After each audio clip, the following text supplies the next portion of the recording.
Hello everyone, welcome to our channel concept से clear. तो जो हमारा लास्ट टॉपिक चल रहा था वो हमारा चैप्टर 2 पॉलिनोमियल चल रहा था क्लास 10th का। तो हमारा जो बेसिक इंट्रोडक्शन था वो तो हो चुका था। चलिए आज हम एक्सरसाइज पे बढ़ते हैं। Let's start our exercise polynomial. हमारी एक्सरसाइज का फर्स्ट क्वेश्चन ये कह रहा है find the number of zeros of P x in each case. देखिए हमारे क्वेश्चन में कुछ डायग्राम्स बने हुए हैं जिससे कि हमें पता करना है कि नंबर ऑफ जीरोज कितने होंगे, यानी एक्स की वैल्यू कितनी होगी बेटा। तो इसके लिए आपको देखना ये होगा, सबसे पहले ग्राफ में दो लाइन्स होती हैं, हॉरिजॉन्टल और vertical.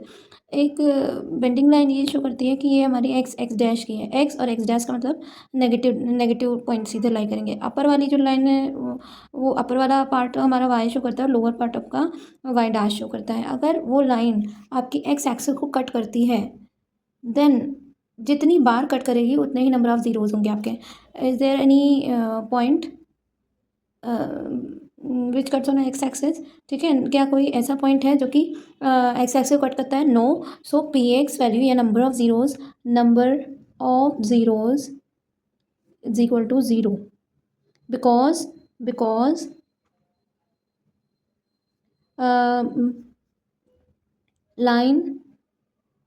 line does not intersect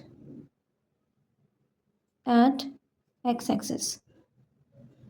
ठीक है, अब सिमिलरली हम नेक्स्ट वाला केस देखेंगे। कितने पॉइंट ऐसे हैं जिसमें लाइन जो है वो आपकी एक्स एक्सिस को कट करती है या टच करती है? तो उसमें आप देखेंगे कि एक पॉइंट ही ऐसा, ये वाई एक्सिस को आप नहीं ध्यान देंगे, आप देखेंगे एक्स एक्सिस को। एक्स एक्सिस को देखेंगे तो आपका क्या आएगा? Only one point is by which line cuts on x axis. ठीक है, तो number of zeros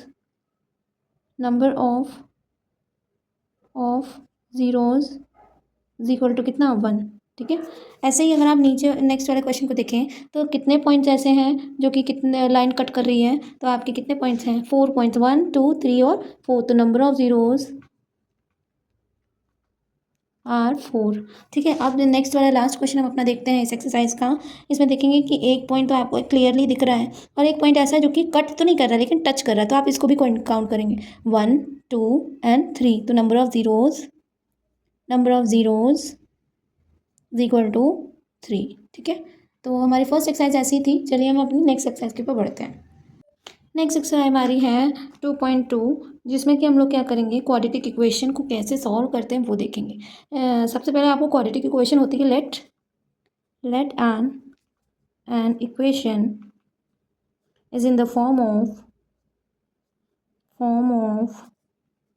A x square plus b x plus c where a comma b comma c are constant. ठीक है, सो ऐसी अगर क्वाड्रेटिक इक्वेशन, मतलब क्या, मैंने मोनोमियल बाइनोमियल ट्राइनोमियल और क्वाड्रेटिक लीनियर और ऐसे ही क्वेश्चंस बताई थी आपको। ठीक है, तो आपने ध्यान दिया होगा डिग्री के बिहार पे अगर जिस भी इक्वेशन की डिग्री हाईएस्ट डिग्री 2 होती है तो उसको हम क्वाड्रेटिक इक्वेशन कहते हैं। ठीक है, अब इसको हम क्या करेंगे, इसमें आपको सबसे पहले कुछ फॉर्मूले देखने होंगे। तो जिसमें एक्स की वैल्यू जो आती है उसको हम let two roots are two zeros of this equation are x1 और एंड x2 है। ठीक है, तो इस बिहाफ पे और अल्फ़ा कॉमा बीटा मान लेते हैं। ठीक है, तो इस पे हम लोग सम ऑफ ज़ीरोज़ पढ़ेंगे जो कि माइनस बी अपॉन ए होता है। और सम ऑफ ज़ीरोज़ ही तो है, ये वाले अल्फ़ा बीटा कर लीजिए, x1 x2 कर लीजिए। तो alpha plus beta is equal to minus B upon A. ऐसे ही रूल नंबर 2 हमारा कहता है product of zeros is equal to C upon A. ठीक है, तो यानी alpha beta is equal to C upon A, ये आपका हो गया। ठीक है, अब नेक्स्ट की बात करते हैं, जैसे आप सॉल्व कैसे करें। एक क्वेश्चन हमारे सामने अगर दिया जाएगा तो फैक्टराइज फॉर्म में हमें सॉल्व करना होगा। चलिए अब हम अपने क्वेश्चन के ऊपर बढ़ते हैं। तो फर्स्ट क्वेश्चन आपका है solve find the zeros of the following and verify the relation and verify the relation। ठीक है, तो हमारा फर्स्ट क्वेश्चन रहेगा x² माइनस 2x माइनस 8। ठीक है, कैसे सॉल्व करें, आपको ध्यान देना होगा फर्स्ट पार्ट यानी x² के पास का जो कोफिशिएंट होगा वो, और लास्ट का जो कांस्टेंट रहेगा वो, आपको रफ कॉलम में उसको इन दोनों को आपने मल्टीप्लाई कराना 1 इंटू 8। कोई ऐसा नंबर जिसको मल्टीप्लाई कराने पर 8 आना चाहिए और उसी दोनों नंबर्स को ऐड करने पर, ऐड या सब्ट्रैक्ट करने पर 2 आना चाहिए। जैसे 8 कौन कौन से टेबल में आता है, 4 और 2 के टेबल में, है ना। 2 के टेबल में आता है 2 4 8। और अगर आप 2 और 4 में रिलेशन देखेंगे प्लस माइनस करने पर 2 भी आ रहा है, तो it is suitable for our question. ठीक है, तो हम क्या कर लेते हैं, इसी को सॉल्व करते हैं। हमारे जो रूट्स आएंगे वो सेटिस्फाइंग नंबर्स आ रहे हैं, 2 और 4 आ रहे हैं। तो करेंगे कैसे, x² minus 4 minus 2 bracket x minus 8। ठीक है, कैसे अब next x² minus 4x plus 2x minus 8। ठीक है, और x इन दोनों में क्या कॉमन है, x कॉमन है, x माइनस 4, और यहाँ पे क्या कॉमन है, प्लस 2 कॉमन है, तो x माइनस 4। ठीक है, तो x माइनस 4 और x plus 2 for for zeros. तो हमारा जो px होना चाहिए उसको आप ज़ीरो से कंपेयर करेंगे, यानी x minus 4 is equal to 0 और x plus 2 is equal to 0। यानी तो x बराबर कितना आया, 4 आया, और दूसरे x की वैल्यू आएगी माइनस 2। ठीक है, अच्छा इसी x को so alpha is equal to 4 and beta is equal to क्या, माइनस 2 भी मान सकते हैं फॉर वेरीफाइंग रिलेशन।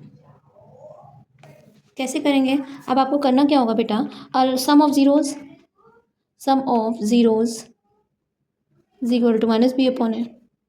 अच्छा, आप क्वेश्चन पे अगर ध्यान देंगे तो आपके क्वेश्चन पे ध्यान देंगे तो यहाँ पे ये जो फर्स्ट वाली x² के पास के वाला क्वेश्चन जो रहता है, कोफिशिएंट रहता है, वो हमारा a होता है, a इज इक्वल टू 1, और b की वैल्यू जो रहेगी वो x के पास वाले कोफिशिएंट की रहेगी माइनस 2, और c जो कि कांस्टेंट है उसकी वैल्यू माइनस 8 रहेगी।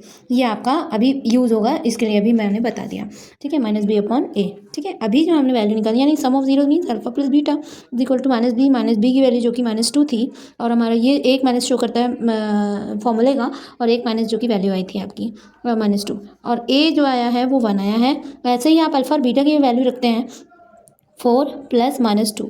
ठीक है, प्लस 2, तो 4 माइनस 2 यानी 2 इज इक्वल टू 2। तो ये तो हमारा satisfying, hence LHS is equal to RHS। ठीक है, और again product of zeros C upon A होता है। ठीक है, तो सी अपॉन ए देख लेते हैं, अल्फ़ा इंटू बीटा। सी की वैल्यू आपकी क्या आई थी, -8, और ए की वैल्यू 1 आई थी। अल्फ़ा की वैल्यू हमारी 4 आई थी और बीटा की वैल्यू -2 आई थी, जिसमें कि 8/1 जो हमारी वैल्यू आएगी तो 8 ही आएगी माइनस की, -8 इज इक्वल टू -8, यानी LHS is equal to RHS, hence proved. ठीक है, तो हम ऐसे करते हैं हमारे क्वेश्चंस को। सबसे पहले आप उसका फैक्टर निकालिए, फैक्टर निकालने के बाद जो वैल्यूज़ आई हैं उसको अल्फ़ा बीटा मानेंगे, देन उसके बाद सम ऑफ ज़ीरोज़ और प्रोडक्ट ऑफ ज़ीरोज़ का फॉर्मूला लगा के अगर आप LHS और RHS दोनों वेरीफाई हो रहा है तो आपका यानी क्वेश्चन सही है। सो आज के लिए हम इतना ही रखते हैं, कल इसी के आगे की एक्सरसाइज कंटिन्यू करेंगे। Thank you so much.